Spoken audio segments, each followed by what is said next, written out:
Guys, so we back. Hey Houston. Max was here like 3 months ago, but I haven't seen David in freaking years. I've only met you once in person. That's true. It was for like that's true. But I see you I see you every week on a screen. It's all good. Yeah, we're gonna train back workout. Let's get shredded, dude.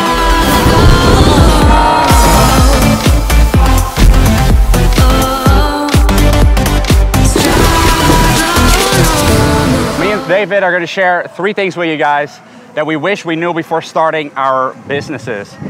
David has multiple successful businesses, also social media very successful, been doing it over 5 years, over 1 million followers, and we've learned a lot of lessons over these years. So guys, the first thing is that what works now is not gonna work forever.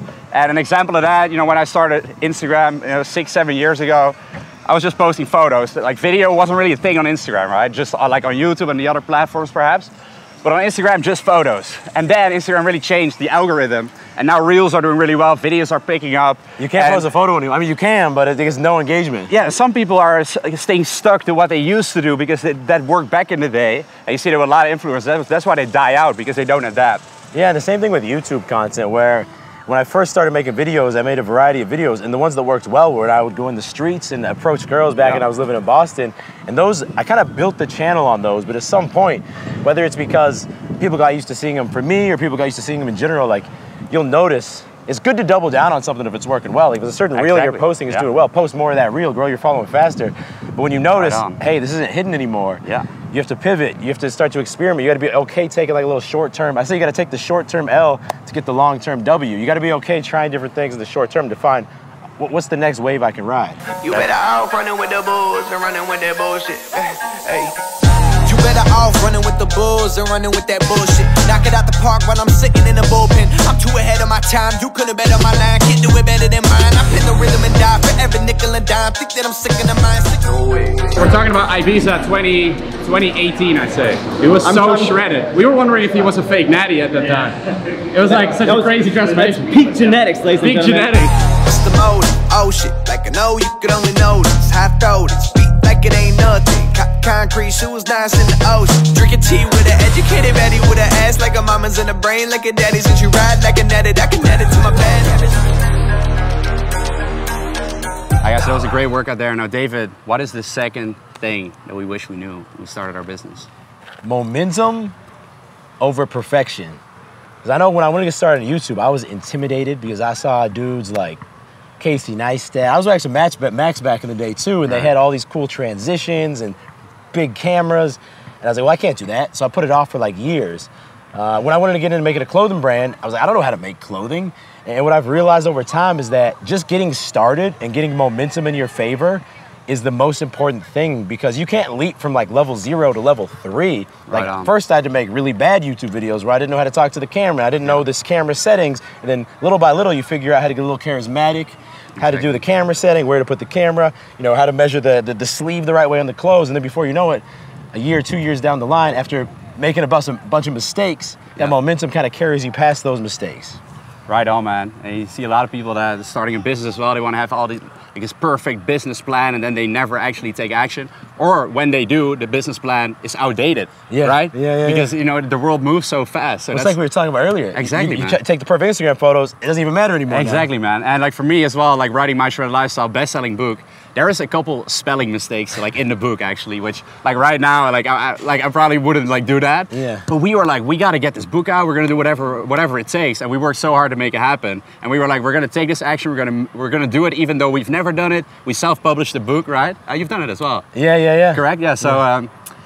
We made some little mistakes, man, but then you learn. And otherwise, we would have never actually published that book, and it would never have been a bestseller. It's been sold in 150 countries, you know? It's crazy, man. You gotta... Well, you don't realize, we always get so, like, married, so attached to the idea that the next project we have needs to be the project, when realistically, it's probably not gonna be the next project that's, like, the masterpiece. It might not even be the one after that, but if each one is, like, just gets a little better than the last one, that's why I say in my YouTube videos, I was trying to make each one a little better than the last one, then in a year, you don't even like recognize yourself. Right on, man. You better off running with the bulls and running with that bullshit.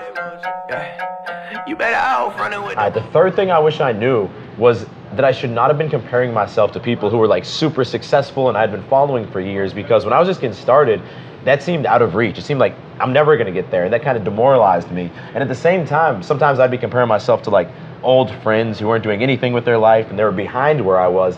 And that just made me feel good about myself. What was far more effective I've learned is to compare myself to people who are just like 2 or 3 steps past where I'm at right now. Right on, man. Yeah, and like in business, like let's say that right now you're making, you're starting your business, you're making like 30K a year, and you want to get to that million eventually. But if you start looking at someone right now who makes $1 million and you try to copy what this person is doing, you have no idea like how the business structure actually is. This person may have a lot of employees.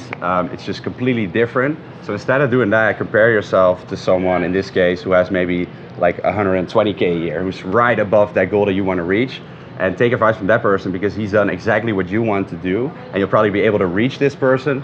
Plus, you'll get the actionable tips that will actually help you get there. Yeah, he probably knows like the exact obstacle you're facing. Exactly. And the person who's way further maybe had those same obstacles, but that was 10 years ago. And it maybe was a whole different game back then. And it was a whole different game. So now it's way more relevant, and you'll be able to, you know, take that advice and directly apply it. And the same would be true with social media, because if you're getting 300 likes a photo and you're comparing yourself to someone who's getting 20,000 likes a photo, well, that person already has like an established audience. They don't really have to follow the same rules because people already care about them. They're invested in that person's life. But if you're looking at someone who just grew from 300 likes a photo to 2,000, well, you can probably study what they're doing and be like, oh, they're posting an Instagram reel every day. Maybe that's the method I have to follow. And like you're saying, that person will likely respond to your DM, and that will allow you maybe to even start building a little bit of a social circle of people who you can actually hang out with and learn from. But you're reaching out to the guy with 1 million followers. He has no reason to hang out with you, man. You're not bringing any value to him. Exactly. And one thing though to add is that you can take inspiration from those people, probably just not, the actionable steps. I'd agree. Yo guys, just a quick intermission. Do you want to get in the best shape of your life this summer? Then now is the time to act. Because we are hosting another transformation challenge with My Shredded Lifestyle, and over the years we've helped thousands of people get in the best shape of their lives while enjoying life. That's what it's all about, the right balance. So that's what we create for you with our online coaching program. It'll be a 12-week program in which there's prizes to win up to 1,000 euros in cash and more. So it's going to be absolutely unreal. Now we only have 8 spots left for our early bird tickets, which means after those spots the price will go up to apply with 10 euros, which is about $13. So make sure to act now, join the challenge, and I cannot wait to help you guys out. The link will be in the description box down below. Let's go.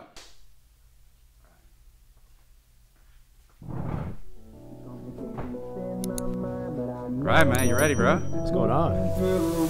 Yeah, I keep doing my own thing. Yeah, never looking back again. I can get it, I can make it, yeah, I know it, and I'm never looking back again. Yeah, never looking back again.